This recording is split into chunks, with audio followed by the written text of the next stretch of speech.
না।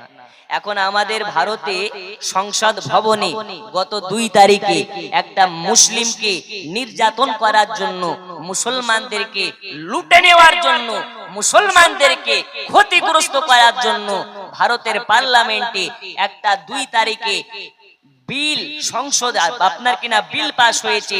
সেই বিলটা এখন শুধু বিল নয়, আইনে রূপায়ণ হয়েছে, আইনে পরিণত হয়েছে। সেটা আমরা সকলে জানি, ওয়াকফ সংশোধনী বিল। আমরা জানি না? জানি না? একটু জোরে জানি না? জানি না? জানি। কিন্তু মুসলমান এখনো গুমটি মেরে বসে। আপনি কি জানেন যে এখন পর্যন্ত হযরতে উসমান গনি রাদিয়াল্লাহু তাআলা আনহুর নামে ব্যাংক অ্যাকাউন্ট আছে? জোরে বলবেন না সুবহানাল্লাহ? আরো জোরে। ওই উসমানে গনির অ্যাকাউন্টের কথা কেন বললাম, বলবো, একটু তবে শোনেন। ভারতের সংসদ ভবনে মুসলমানদেরকে নির্যাতন করার জন্য, মুসলমানদের নৈতিক ক্ষমতাকে কেড়ে নেওয়ার জন্য এই ওয়াকফ সম্পত্তির সংশোধনী বিলটা তো শুধুমাত্র আপনার ট্রেলার, আগামী বাকি সিনেমা তো পড়ে আছে, আগামী দিন দেখবেন। এখন ভারতে আমরা অনেক কোয়ালিটির মানুষ বসবাস করি, কেউ মুসলমান, কেউ শিখ, কেউ জৈন, কেউ খ্রিস্টান, আছে না নেই? আমি রাজনৈতিক কথা বলছি না, মুসলমানের ঐক্যের কথা বলছি। একটু মনোযোগ দিয়ে শুনুন, কর্ণপাত করে শুনুন, আমার ওয়াজ শুরু হবে এখনই। এই যে ভারতে অনেক রকমের মুসলমান, অনেক রকমের মানুষ, তার মধ্যে থেকে আমরা সংখ্যালঘু মুসলমান। এই যে ভারতে ওয়াকফ সম্পত্তি, এই ওয়াকফ সম্পত্তিটা কেন ছিনিয়ে নিল? এই কারণে এখন 5 বছর পরে, 10 বছর পরে এই যে ওয়াকফের মধ্যে কবরস্থান, মাদ্রাসা, ঈদগাহ, মাজার, দরগা, এগুলো ওয়াকফ সম্পত্তির নেতৃত্বে। এখন আপনার বাপ, দাদা, ভাই, আত্মীয় স্বজন একটা কবরে কবরস্থ হয়ে গেছে, জায়গাটা হচ্ছে 20 বিঘা। ভালো করে শুনুন, মনোযোগ দিন। ওই 20 বিঘা জমিতে আপনার বাপ শুয়ে আছে, মা শুয়ে আছে, আপনার বংশ শুয়ে আছে। এখন যদি ওয়াকফ সম্পত্তি সরকারের অধীনে চলে যায়, দক্ষিণ দিনাজপুরের ডিএম সাহেব আসার পরে একদিন দেখবেন পুলিশ নিয়ে ঢুকেছে, ঢোকার পরে কবরস্থানের আশেপাশে ঘুরে বেড়াচ্ছে। ওকে জিজ্ঞেস করবেন, ডিএম সাহেব কি ব্যাপার? তো ডিএম সাহেব বলছে কবরস্থানে একটা হাসপাতাল তৈরি হবে। কি হবে? একটু জোরে, কি হবে? হাসপাতাল। এখন আপনাদের কাছে প্রশ্ন করতে চাই, হাসপাতাল করা ভালো কাজ না খারাপ কাজ? কল্যাণ কাজ না অকল্যাণের কাজ? কল্যাণের কাজ। এখন আপনার বাপ শুয়ে আছে, মা শুয়ে আছে, খানদান শুয়ে আছে ওই কবরস্থানে, আর ওই কবরের উপরে যদি বলে হাসপাতাল করব, আপনারা কি মানবেন? এই মানা যাবে? তখন আমরা মানব না। আর যারা সংখ্যা গুরু আছে, মানে হিন্দু আছে, অন্যান্যরা আছে, ওরা বলবে হাসপাতাল করা তো ভালো কাজ, তো তোদের এত বাধা কেন? হাসপাতালের পক্ষে ওরা যাবে আর হাসপাতালের বিপক্ষে মুসলমানেরা যাবে। তখন হিন্দু মুসলমান রাইট লাগবে না লাগবে না? আমার কথা কি বুঝে আসছে না? হিন্দু মুসলমান রাইট লাগবে না লাগবে না?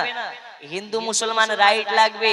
তখন মিডিল থেকে বিজেপির সরকার আপনার কিনা মজা লুটবে, মিডিল থেকে তারা মুসলমানদেরকে ক্ষতিগ্রস্ত করবে। তাই মুসলমান আজ আপনাদেরকে, দক্ষিণ দিনাজপুরের মানুষকে ইসলামী হুঙ্কার দিয়ে বলতে চাই, এই মুসলমানদের ওয়াকফ সম্পত্তি একটা নৈতিক নিজস্ব, এই সম্পত্তিকে যদি কোনো বিজেপির আপনার কিনা চামুন্ডারা ইচ্ছে করে, মোদী সরকার যদি আপনার কিনা যতই চেষ্টা করুক না কেন, এই মুসলমানের ওয়াকফ সম্পত্তি নিজেদের হালাল সম্পত্তি, বাপ দাদারা আল্লাহ রাস্তায় দান করে গেছে, এই মুসলমানদের ওয়াকফ সম্পত্তি যদি কেউ হরণ করার চেষ্টা করে, আমরা কি সেটা মেনে নেব? আরো জোরে বলুন, মেনে নেব?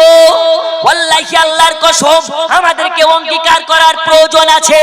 এই ওয়াকফ সম্পত্তির 1 ইঞ্চি মাটি আমরা তাদেরকে দখল করতে দেব না। যেইভাবে ভারতের সংসদ ভবনে মুসলমানদেরকে আপনার কিনা নষ্ট করার জন্য, মুসলমানদেরকে শেষ করে দেওয়ার জন্য যেইভাবে ওয়াকফ সংশোধনী বিল পাস হয়েছে, আবার আমরা 35 কোটি মুসলমান ঐক্যের ডাক দিয়ে কাঁধে কাঁধ মিলিয়ে ওই সংসদ ভবনে এই বিলকে আমরা বাতিল করিয়ে ছাড়বো। বলুন ইনশাআল্লাহ। যারা যারা রাজি আছেন বলুন ইনশাআল্লাহ। তাহলে ঘরে বসে থাকলে হবে না, ময়দানে বেরোতে হবে। আরো জোরে। কিন্তু দক্ষিণ দিনাজপুরে এখন পর্যন্ত কই কিছু দেখা যাচ্ছে না। মুর্শিদাবাদ দেখেন তোলপাড় হতে লেগেছে।